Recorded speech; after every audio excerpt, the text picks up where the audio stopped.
Okay, what's good, everybody? Get these goggles on so we can get ready to go knock out a few things.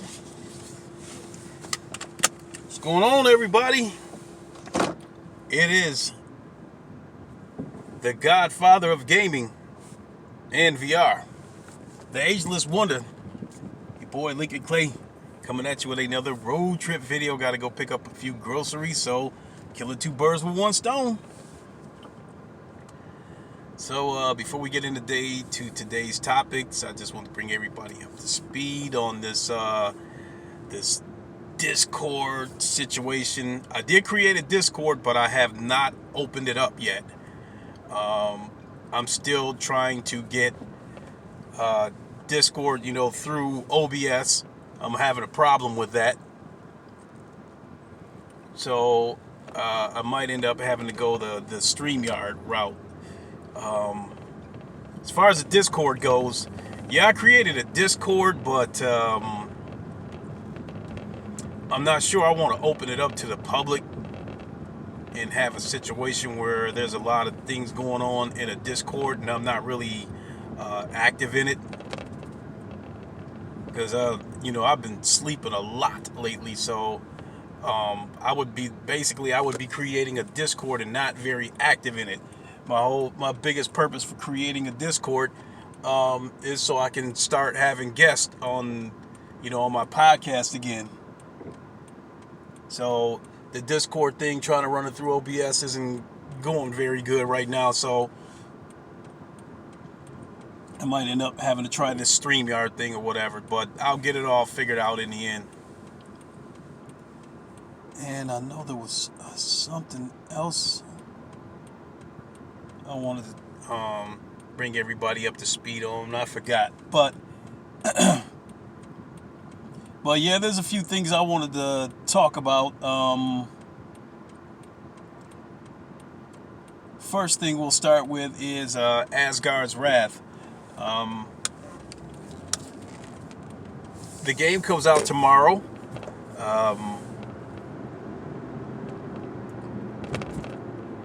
I read an article today on Upload VR where they gave their opinions of the game, and the game is getting high praise. The flat screen gamers don't know anything about this game. They probably don't even know it exists. But for the VR community, this was one of 2019's most anticipated games. And the game is getting high praise. I've seen a few people stream some gameplay today, and like some of the things that's been said about the game, like Upload VR. They said one of 2019's biggest and most anticipated game. We have people like Gamertag VR. He said the game is absolutely gorgeous, and he can only imagine what the game looks like on the Rift S. We've had Paradise Decay said he thinks Asgard's Wrath has set a new benchmark in VR.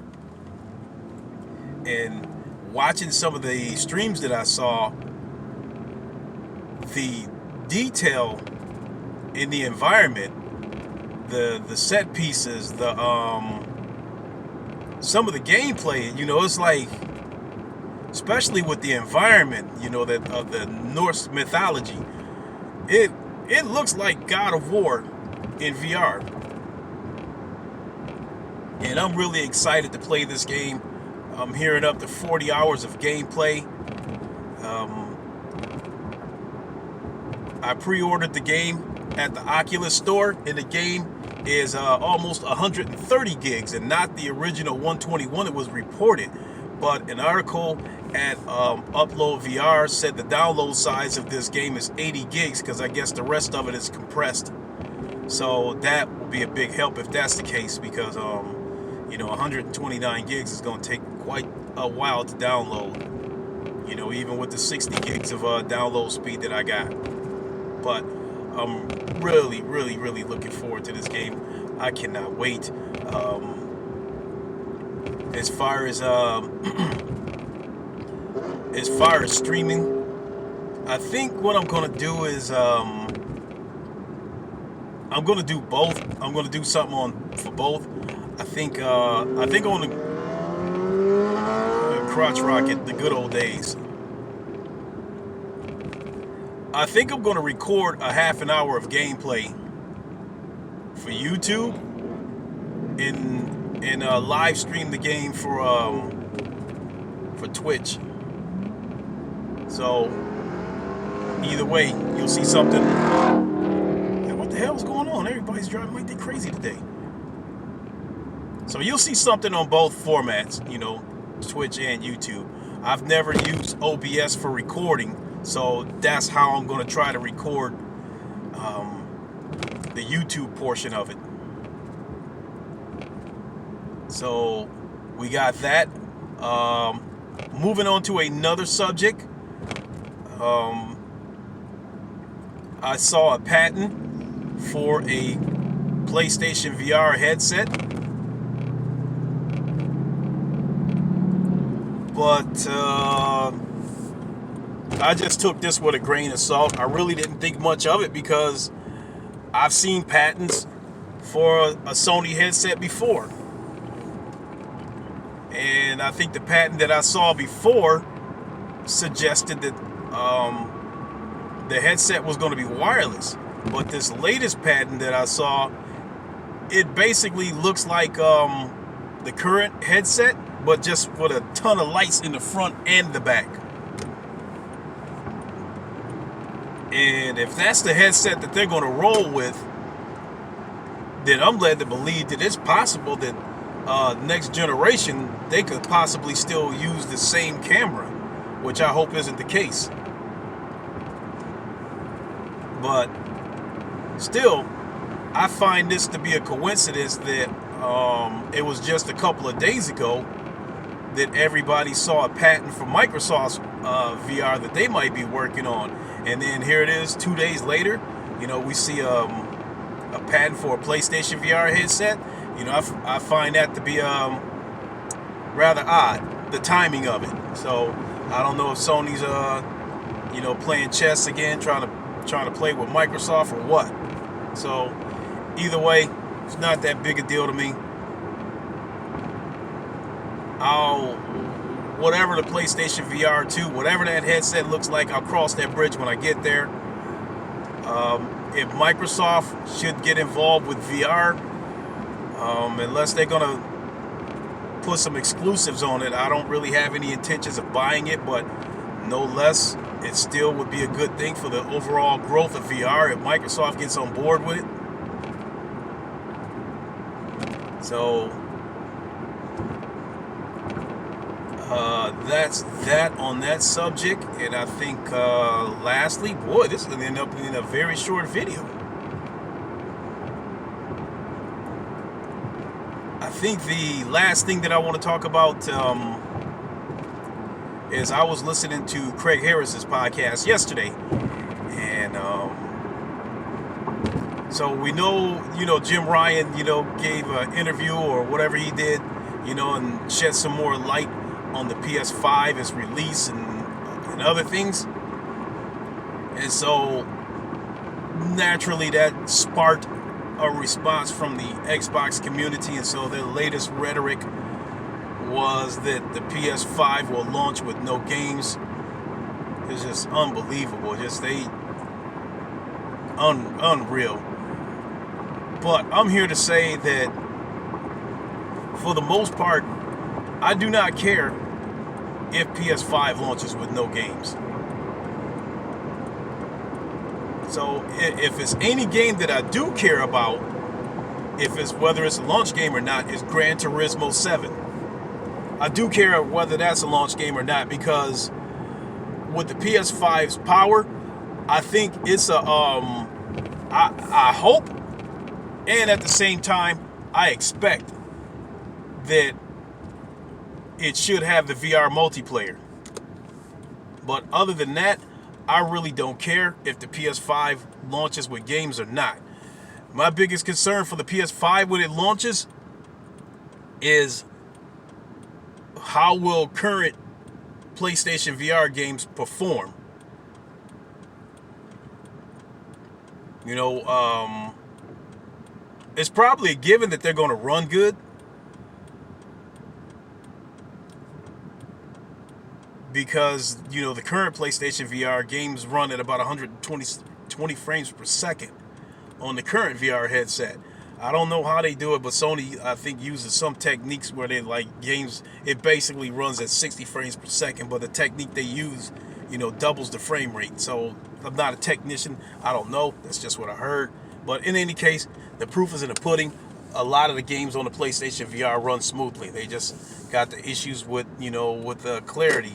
Some of the games are blurry. So that is my concern for the PS5.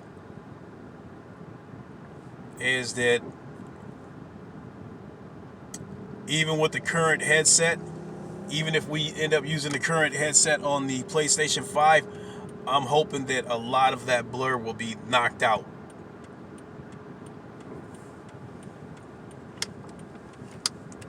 And then naturally when the next headset comes out, it'll pretty much be a given that we won't have any blur.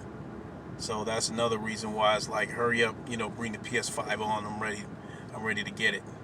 So, but oh yeah, I do remember something else that this is VR stuff.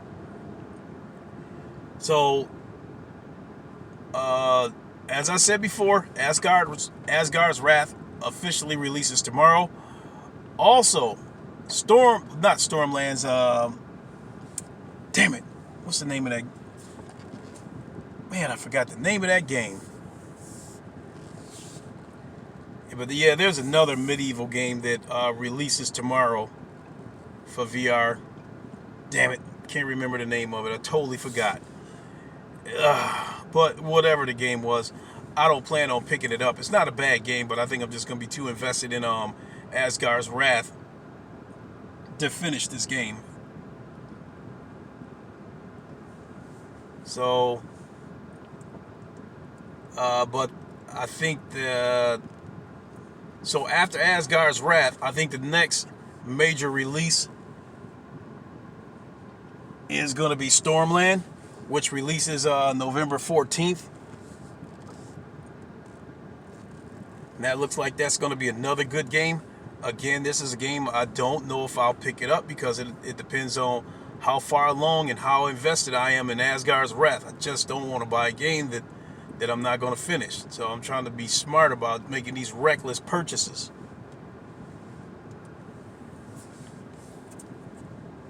And I think the last part is a VR game that I am interested in, and that is the Predator VR, which I think we might have saw part of it on the State of Play.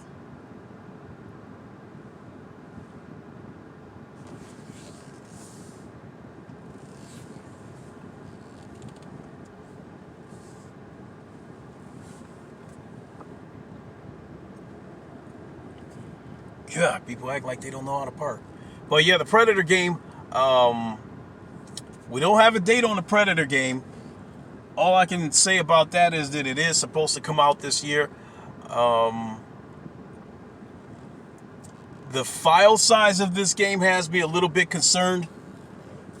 The file size on this game is about 10 gigs. And seeing trailers of the game, the game looks like it's probably going to have mediocre graphics, mediocre colors, that kind of stuff. The game, I think, is being I know it's being published by the same people who brought you Crisis of the Planet of the Apes in VR. I think the developer is from the same people that brought you the Brookhaven Experiment. So, but no less, I am interested in this game because of the modes. There's going to be a single player mode, and I think in the single player mode you can either be the soldiers or you can be the Predator himself. And then there's a multiplayer mode, and I think the multiplayer mode is kind of going to work like the Friday the 13th did. The Friday the 13th game, where you had you had one person being Jason, and he was out, trying to kill everybody, but it was all live people. So that Friday the 13th game, even though it was looked like an indie game, it was actually a lot of fun. So I think this is going to be the case with this Predator game, where the multiplayer, you have one person being the Predator, and then the rest of them are the soldiers that's out trying to hunt and find and kill the Predator. So I think this game is going to be a lot of fun. I'm really looking forward to it. And so I think that's it. That is all I got. The situation with the Asgard's Wrath, unfortunately, we can't preload the game because I wanted the game to be ready to go at midnight. But the developers are well aware of that situation of people wanting to preload the game. So the best situation that they could come up with is to unlock the game at midnight, so people can basically start downloading it at midnight, and the game will be ready in the morning when they get up, or whatever the case may be. So that's going to be the situation with me. I'll start the download at midnight, and it'll be ready when I get out of work. So I think in my case, I think it's probably going to take somewhere between 8 hours or more to download the game. So I'm not going to get a chance to take a look at it before I go to work in the morning. But rest assured, once I get out of work, I will be popping that baby in, and I will stream something. I mean, there's a lot of streams out there right now, so if you want to see what the game looks like, check out YouTubers like Gamertag VR, Paradise Decay, I think Upload VR. In fact, I think Upload VR is streaming the game live right now as we speak. So check those out. So that is all I got. I got to run inside and pick up a few things. It's 7 o'clock Eastern time. I got to get home and get everything ready for work tomorrow. And that's about going to do it. If my chores don't take too long, then I'll try to play something before I go to bed. That's going to do it. Thanks for watching, everybody. Like, comment, subscribe, all that good stuff.